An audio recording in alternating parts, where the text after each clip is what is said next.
So, ayun mga ka-formly, hindi pa rin ako tapos mag-explore. Talagang napakadami nito. Dadalhin ko talaga kayo dito lahat. Iikot ko kayo dito sa buong garden, hacienda ng mga ng mga caladium. So, ibang variety ito ng mga ka-formly. Makikita nyo yung mga flowers na yellow, yung mga damo. So, ayun,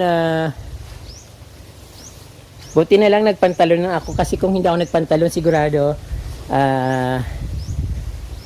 kating-kati na yung mga binti ko dito sa daming damo. So hindi ko alam kung saan ako dadaan pa uwi. Ang dami.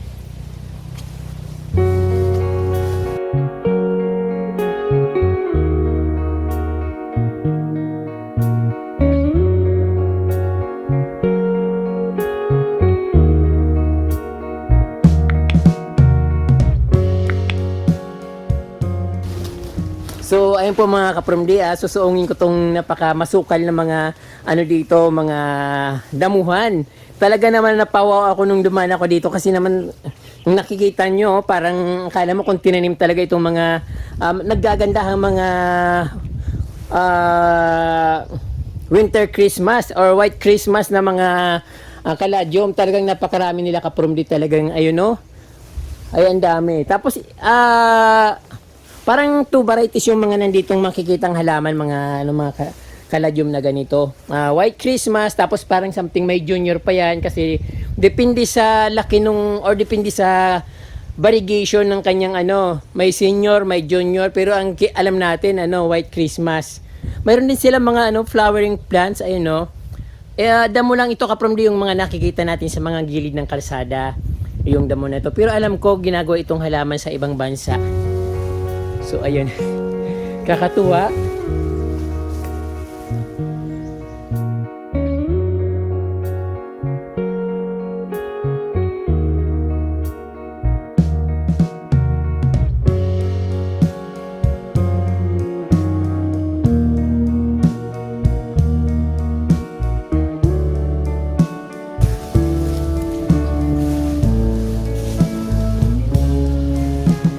So ayun, napakarami talaga.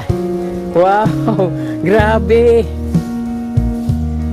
Meron silang ibang varieties mga ka-from D, ayan pero parang dalawa lang silang dito, nagtatalbogan sa ganda.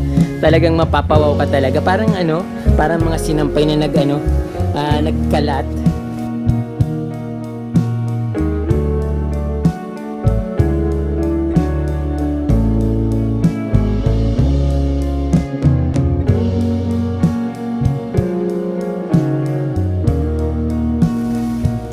Ang ganda rin ka-from D kaya lang sobrang ganda niya ka-from D kaya lang napaka kapal ng ng damo. Kaya bago ako pumunta dito naisip ko dapat pagpantalon ako kasi sobrang sobrang kapal ng damo. So ayun. May mga flowering plants na mga yellow. So nakakahinam baka maapakan ko tong mga caladium na napaka-beauty. So, andito na tayo sa parang dagat ng mga caladium. Grabe nakakatuwa. Ay.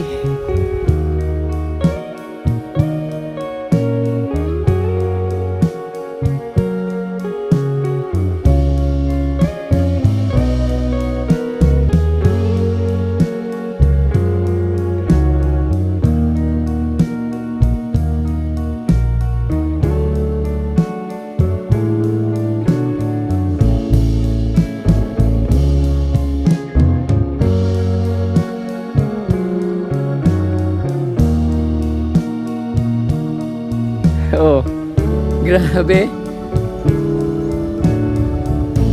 Sarap tingnan. Kahit saan ka pumunta, puro ganun yung makikita. Meron din sila mga syngonium ka-from D. Yung mga wild na syngonium, marami kasi yan dito, ayun no. Hindi lang mga caladium yung mga nakikita dito. Meron silang dragon tail. Ayun na sa puno. So ayun, bukod sa dito, napakaraming caladium, marami rin silang mga tawag dun, kalamansi. Ayun, mga nakikita nyo ka-from D, mga siya, kalamansi. So dito yung pinaka ano volume ng mga ano na to, halaman. So wow. Oh. Malawak, napakalawak niya.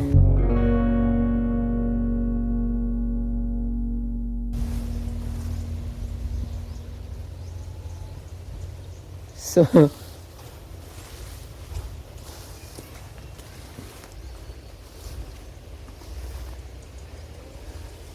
grabe.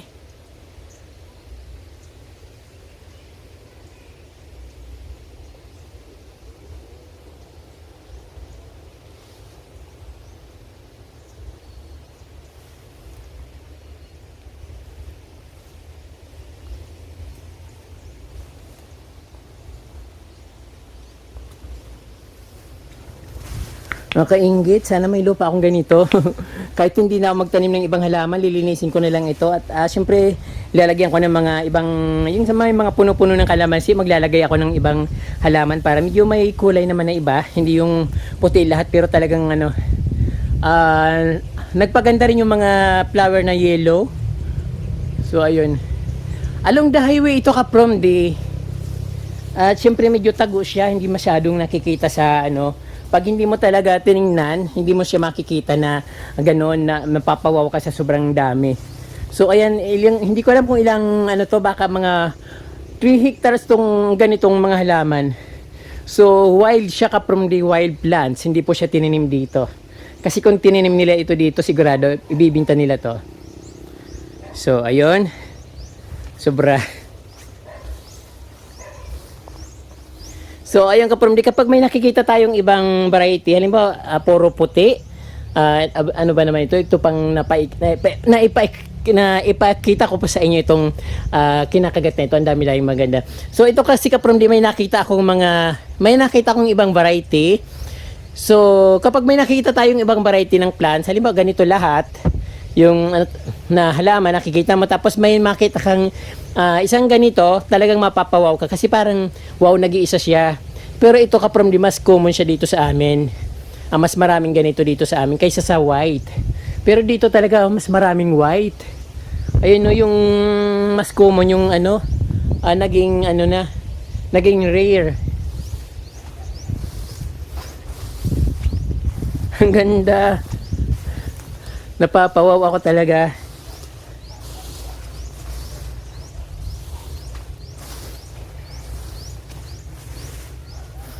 Biruin mo, kung mayroon kang ganito. Ang sarap naman dito. So, ayun yung common, naging rare kasi nag-iisa lang sila. So, ilang piraso lang yung ganito. Tapos lahat in the rest, puro puti na. Pero mayroon din lumalaban din siya. Konting-konti lang.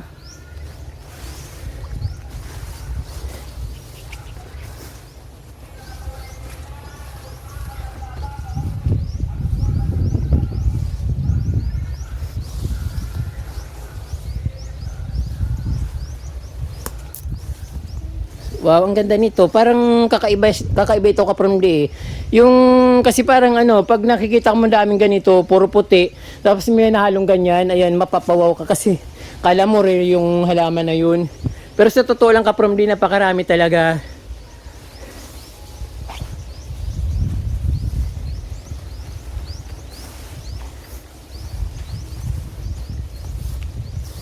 So mayroon din sila mga ampalaya na wild. Ito yung parang puro buto naman itong ampalaya na ito. Masyadong mapait ito pero wild ito kung saan saan ito tumutubo. Minsan mayroon ako nito sa kubo pero tinatanggal ko siya kasi nung kala ko yung malalaking bunga niya. Kaya hinayaan ko lumaki. Nung namunga siya parang ganito lang. Tapos ang bilis-bilis mahinog. Parang nilalagay sa mga pinakbit ng mga Ilocano. So ayun. Pero talaga ka from miss na miss ako dito sa na to, halaman. Sobra. Ay no. Wow.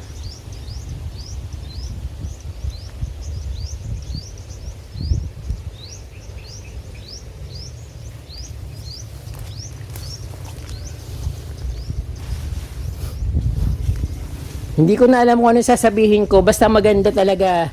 Para akong nasa paraiso ng ulap. Cloud9. Kumbaga parang Cloud9 yung ano dito yung mga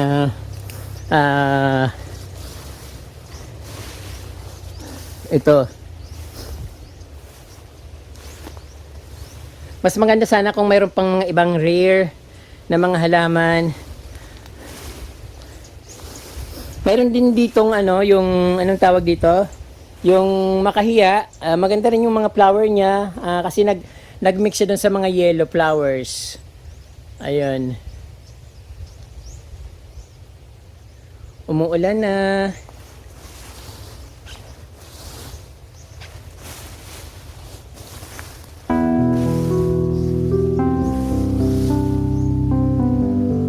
Oh, wow, ulan na.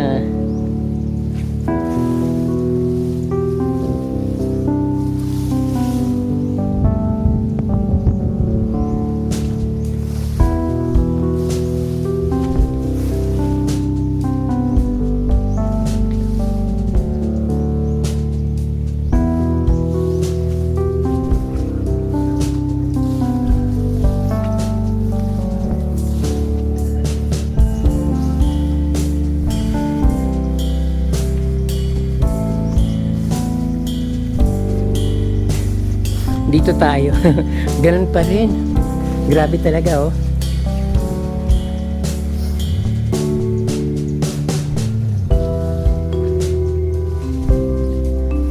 Akalain mo naman kaganito yung mga halaman dito. Sobrang dami.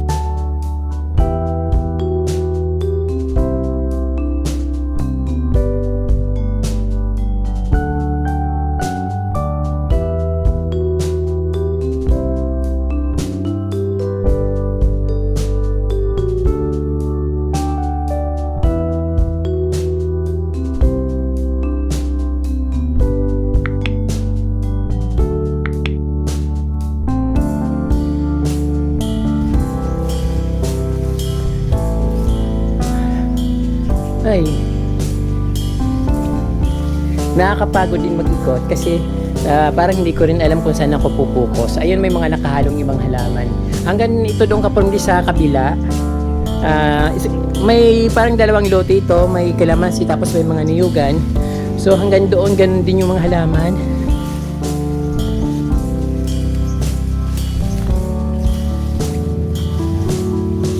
Oh, wow. So ayun, mix na yung dito. Mix na yung mga kaladyum dito, may puti, may pula, may pink. So ayun. Pero nangingibabaw talaga yung kaputian ng mga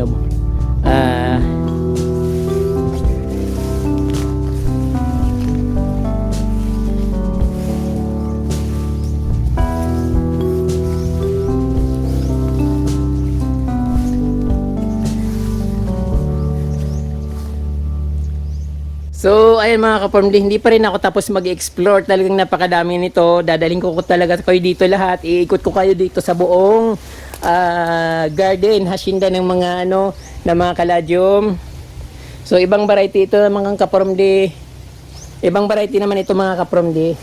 At siyempre yung maraming yung makikita nyo yung mga flowers na yellow, yung mga damo. So, ayun, buti na lang nagpantalon na ako kasi kung hindi ako nagpantalon sigurado kating-kati na yung mga binti ko dito sa daming damo.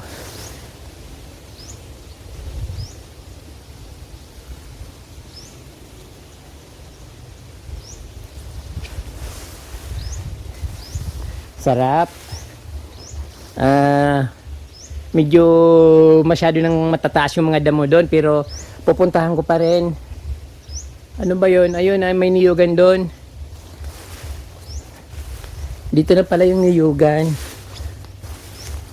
Pero may kasi may bakod.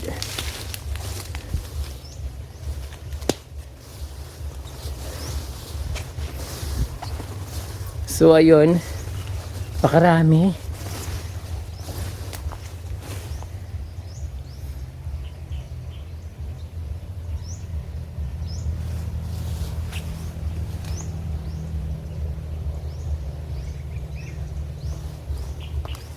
Basang-basa na ako.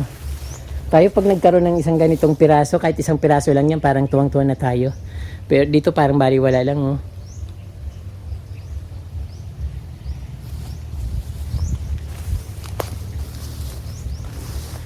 Ito naman siguro kapag dito yung turmeric. I think turmeric ito, yung parang luyang dilaw. At bihira lang dito. So dito tayo, punta tayo dito. Hindi ko alam kung saan ang daan papunta dun sa may niyugan. Basta yun. Maganda. So ayun, may daan yata dito.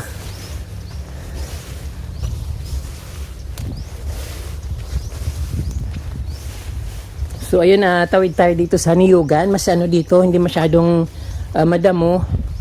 Dito kasi may mga baka. Nilalagyan ng baka dito. Pero same din yung mga same din yung mga halaman kapag hindi sobrang dami.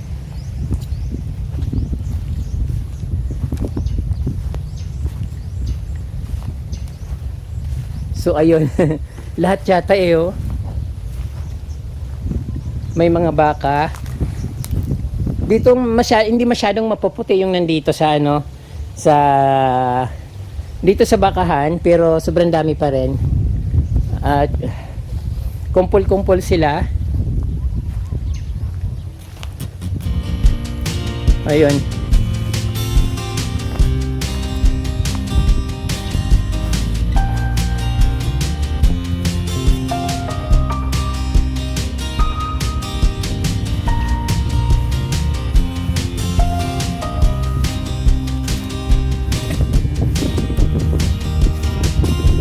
Dami.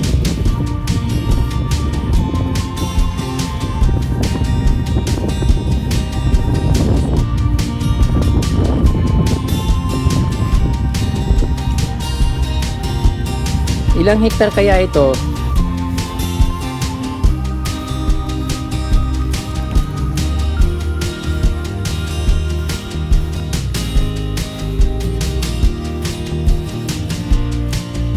Hanggang dito.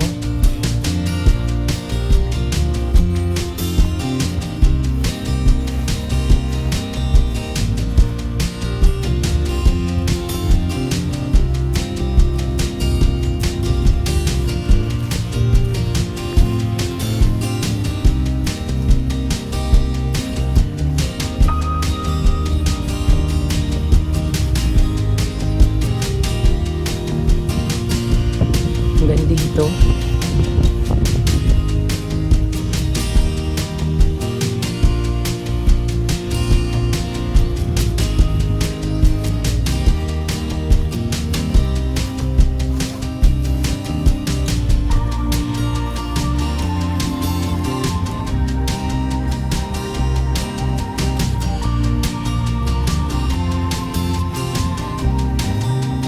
Naliligaw ako, hindi ko na alam kung saan ako pupunta.